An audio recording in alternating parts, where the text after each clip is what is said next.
আমি আজকে এমন একটা বিষয় নিয়ে আলোচনা করব। বিষয়টি হলো এআই আমাদের ক্ষতি করে না উন্নত করে, এআই আমাদের জন্য গুরুত্বপূর্ণ কিনা, এআই আমাদেরকে সাহায্য করে কিনা, এআই আমাদের উপকারী কিনা, এআই আমাদের লস করে কিনা। এজন্য আমি একটা কথাই বলতে চাই, পৃথিবীর জমিনের ভিতরে, দুনিয়ার জমিনের ভিতরে যত আলেম ওলামা এসেছে, কিয়ামত পর্যন্ত যারাই আসবে এবং আসতেছে, যারাই এই দুনিয়ার জমিনের ভিতরে হক পথে চলতেছে, দ্বীনের পথে চলতেছে, আমি একটা কথাই বলতে চাই, তারা কোনোদিন এআই শিক্ষিত হয় নাই, তারা এআই দিয়ে শিক্ষা গ্রহণ করে নাই। আপনি আশরাফ আলী থানভী রহমাতুল্লাহ আলাইহির জিন্দেগি খুঁজে দেখেন, আপনি ইব্রাহিম বিন আদহাম রহমাতুল্লাহ আলাইহির জীবনী খুঁজে দেখেন, ইমামে বুখারী রহমাতুল্লাহ আলাইহির জীবনী খুঁজে দেখেন। আরব যারা দুনিয়ার জমিনের ভিতরে আল্লাহর লাখো আলেম নিয়ে, কোরআন ও হাদিসের জ্ঞান নিয়ে যারা দুনিয়ার জমিনের ভিতরে বসবাস করেছে, কিয়ামত পর্যন্ত যারাই আসবে হাক্কানি উলামায়ে কেরামান, যারাই কোরআনের পথে, দ্বীনের পথে, আল্লাহর পথে মানুষদেরকে ডেকেছে, দ্বীনের পথে, সঠিক পথে চালিয়েছে, তারা কোনোদিন এআই শিক্ষিত ছিল না।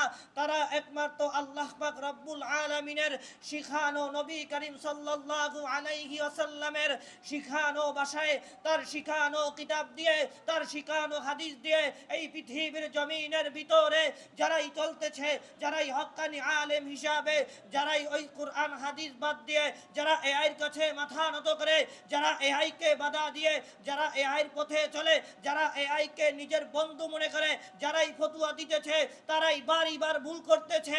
আমি তাদের নাম বলতে চাই না। বলে কেন বলতে চাই না? বলে মানুষের নামে গীবত করা তো ভালো না, আমি নাম বলবো না। এই পৃথিবীর জমিনে লাখো আলেম এআইর কাছে মাথা নত করে, এই মাথা নত করে তাদের ঈমান হারা হয়েছে, তাদের জীবন হারা হয়েছে। মোবাইলের পিছনে মাথা নত করে তারা অনেক দুর্নীতির দিকে চলে গিয়েছেন, তারা দুঃশাসনের দিকে বিরত হয়ে গেছেন।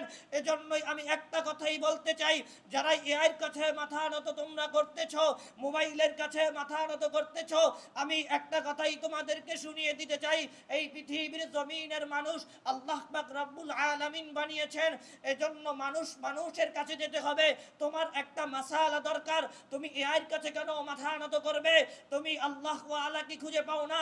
আল্লাহ পাক রব্বুল আলামিনই তো বলেছেন মানুষের শিক্ষার জন্য আমি চারজন উস্তাদকে নির্ধারিত করলাম। বলে চারজন উস্তাদ কারা? উলাইকা মান নাবিয়্যিন ওয়াস সিদ্দীকিন ওয়াস শুহাদাই ওয়াস সালিহিন। এই চারজন উস্তাদকে আমি দান করলাম। তোমরা যদি এর পথে চলতে পারো, এদের মতো চলতে পারো, এদের পরামর্শ নিয়ে যদি তোমরা চলতে পারো, তাহলেই তোমরা প্রকৃত মুমিন হবে। তোমরা কোনোদিন কোন দুনিয়ার প্রযুক্তির কাছে, কোন দুনিয়ার মিথ্যা জিনিসের কাছে তোমরা যখনই মাথা নত করবে, যখনই তোমাদের মাথাকে নত করে দেবে, আমি একটা কথাই বলতে চাই, আল্লাহ পাক রব্বুল আলামিন বলেছেন তখনই তোমরা ঈমান হারা হয়ে যাবে, তখনই তোমরা ভুল জিনিস শিখবে। এআই কোনোদিন মুফতি হতে পারে নাই, এআই কোনোদিন সঠিক ফতোয়া দিতে পারে নাই, এআই কোনোদিন মানুষদেরকে দুনিয়ার পথে, পৃথিবীর জমিনের ভিতরে মানুষদেরকে ধ্বংস করে দিচ্ছে। এই এআইর কারণে লাখো মা বোনের ইজ্জত নষ্ট হচ্ছে, ঠিক কিনা? এই এআইর কারণে লাখো যুবক লজ্জিত হচ্ছে। এই এআইর কারণে এই পৃথিবীর জমিনটা, দুনিয়ার জমিনের যুবকগুলো চরিত্রহীন হতে বাধ্য হয়েছে, চরিত্রহীন হইতেছে, মা বোনেরা পর্দাহীন হইতেছে। বলে একটাই কারণ। বলে কিসের কারণ? বলে এই এআই আর মোবাইল এই দুনিয়ার, সারা দুনিয়ার মানুষদেরকে ধ্বংস করে দিয়েছে।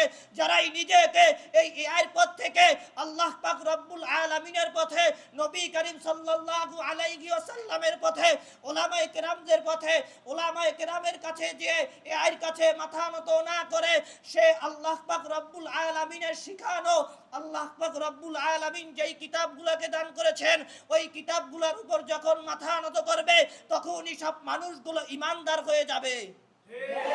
কারণ বলে কেন ঈমানদার হয়ে যাবে? বলে তোমার মাসালা দরকার, বাঙালি আলেম তোমার পছন্দ হয় না, তুমি পাকিস্তানে যাও, পাকিস্তানি আলেম তোমার পছন্দ হয় না, তুমি মিশরি আলেমের কাছে যাও, মিশরের আলেম তোমার পছন্দ হয় না, তুমি তুরস্কে যাও, তোমার তো টাকা আছে, তুমি কেন এআইর কাছে মাথা নত করবে?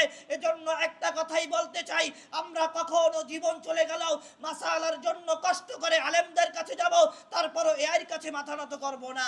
আল্লাহ পাক রব্বুল আলামিন আমাদেরকে দুনিয়ার পথ থেকে, দুনিয়ার ভূত থেকে বাঁচার তৌফিক দান করুক। আখির দাওয়ানা আলহামদুলিল্লাহি রাব্বিল আলামিন।